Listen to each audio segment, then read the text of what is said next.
Oscar Bevis, IFL TV, proudly sponsored by Valas here in London for a massive, massive launch press conference. Clarissa Shields, Savannah Marshall, Spencer Oliver joins me. How are you, mate? Yeah, I'm all good, thanks. Yeah, what a fight. It's a fight that we wanted to see for a long time. Clarissa Shields and Savannah Marshall got a lot of history together, right back to 2012. Clarissa's always wanted this fight. She's shown how much she wants it by coming here to London, going into the Lions' Den, really, against Savannah Marshall. But both 12-0. Unlucky 13 for one of them two. I'm looking forward to it. Stylistically, that's a great fight, by the way. Savannah, obviously, the heavy-handed, but Clarissa Shields is so smart, man. Her boxing IQ, her timing, her distance, everything is incredible. So I can't wait for this fight. Can't wait. We knew it was going to be a bit fiery, and obviously fight week, it will probably get more emotional. But was you sitting there like the rest of us, smiling as they went back and forth? Listen, their history, like I say, goes back a long, long time. And then when Clarissa come over and boxed, where did she box? In Cardiff. Which guy in Cardiff, and then they kicked off there. Then they kicked off again in Newcastle. These girls got a history. They generally don't like each other. They generally dislike each other. Do you know what I mean? You heard them getting there, and yeah, I'm like you, mate. I was like smiling like a Cheshire cat. What difference does it make when a fight's brewed for this long? Because we've kind of been pining for it for a few years. I know obviously there's been injuries and other setbacks, but when it's been brewing, do you think that changes the complex of a fight at all? I think listen, I think this fight has been brewing for a number of years. I think that, like I say, it goes back to 2012. Clarissa Shields lost that fight against Savannah, and that's always eaten at her. That's always got under her skin. Even though she's gone on and won 2 Olympic golds and numerous world titles, undisputed, etc., etc., that loss is the only loss that remains on her record, amateur and pro, and she's always wanted to avenge that. That's why she gets this opportunity. Mate, there's going to be fireworks on September the 10th, and it's a historic night as well, all women's boxing event. We've got some major fights on the undercard as well. Michaela Myers boxing on the undercard. It's going to be good, man. I'm looking forward to it. I was going to say, how much of a statement is it for Sky and Boxer? Obviously, Sky have pushed all women's sports for a long time, but in terms of boxing, it's been very matchroom orientated, stable-wise. Sky and Boxer have got some seriously good female talent. It's a massive statement, and they've got the big one, the biggest one of all time. Yeah, absolutely. I think this is the biggest women's boxing fight in history of all time. Amanda Serrano and Katie Taylor was a massive one as well. But that's that off the back of that, we're getting this fight as well. It's a massive statement for women's boxing, headlining at the O2. You wouldn't have thought that a few years ago, the women would be headlining at the O2, headlining at Madison Square Garden. So it just says how well these girls are doing. I mean, look, when you watch women's boxing these days, it has improved so much. The standard has gone up so much. You go into the amateur gyms, and they're polluted with young girls that are wanting to box.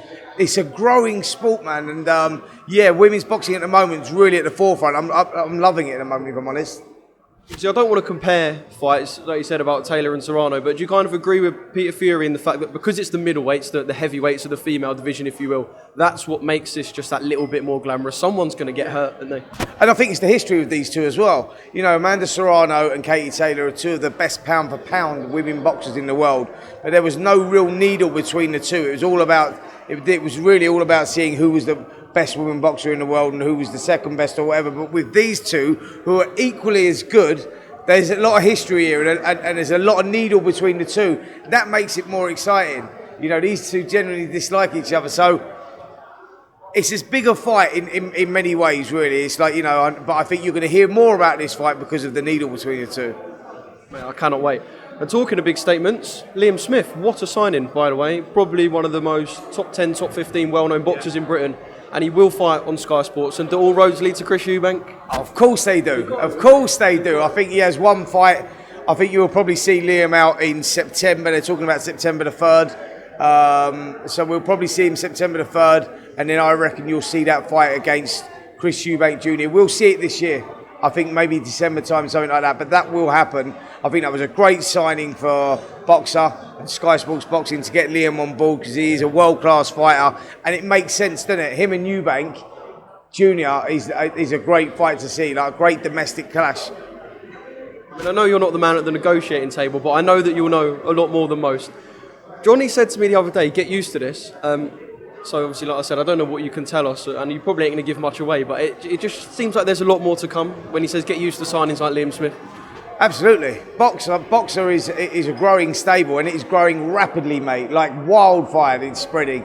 They're signing up everybody, and they just want to get bigger and better and stronger. Yeah, look, watch this space. There is going to be a lot more fighters, trust me, coming over to the Boxer stable. Superb. One thing I do have to get your opinion on quickly was the Joshua and Usyk press conference last week. We saw the one in Jeddah, then the one in London. The one in London a little bit more tame. Yeah. Just kind of your take from the press conference and the head-to-heads, if there is much you can take, of course.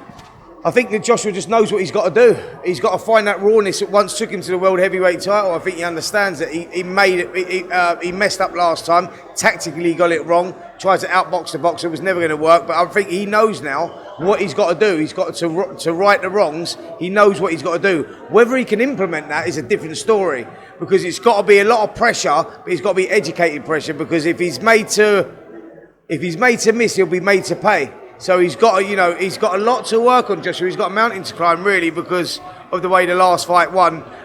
But no one thought he was going to win the second fight against Andy Ruiz Jr., and he did. This is a different obstacle altogether, mate. But this is a tough fight for him going into this one. He knows that, but he knows what he's got to do to win it. Only time will tell. People keep saying we want to see this bad man Joshua again. I feel like we haven't seen that for a while, and I've heard some people say he was too nice to Usyk, but does that really matter? Once you're in the ring, you're in the ring. Does all that stuff really matter, how nice you are and all that stuff outside the ring? No, I know what people are saying. That he's got to find that rawness that took him to that world heavyweight title. You've got to be a little bit spiteful in this sport, you know. And he's got to rediscover that, Joshua. He's had his time with, working to try and box on the back foot, etc., etc., etc. He needs to get back to the old AJ, the one that took him to that world heavyweight title, the one that beat Klitschko, the one that boxed with his heart on his sleeve. That's what he needs here, because he's going to have to come through some tough moments against Usyk, and if he's going to pull it off, there's only one way he can do that. He can't outsmart him, can't outbox him. He's got to bring the heat. As a man who stepped in the ring before, you're kind of the perfect person to ask. Is it easier to go from the Joshua of old to flicking the switch and becoming more of a boxer? Or is it easier to flick the switch from being a boxer and going back to the aggression side of things? Which way is kind of easier to change to? I think it's easier to change to become a boxer, because it's like safety first, isn't it? You're not rolling the dice, you're not fighting with your heart on your sleeve. See, some fighters have a big problem, right? When they've been a fighter and they've been knocked out, that can hit a switch in there. Do you know what I'm saying? And this is the thing, that where they go, right now, all of a sudden they're being a little bit more cautious. When you're being cautious, you make fundamental mistakes. You get caught. The people set traps. That's what I mean, that worrying about with Joshua. I think that Joshua needs to revert back to what he knew before. That rawness, that where he went in there. He's got the size, he's got the strength, he's got the speed, he's explosive. If he puts all those together, he's got a chance of knocking Usyk out. If he steps half a step back, Usyk will outsmart him. And then when Usyk gets into a rhythm, that will become a difficult night for Joshua. So I think he's got to make his mark early, he's got to stamp his authority early, and let Usyk know that he's boss.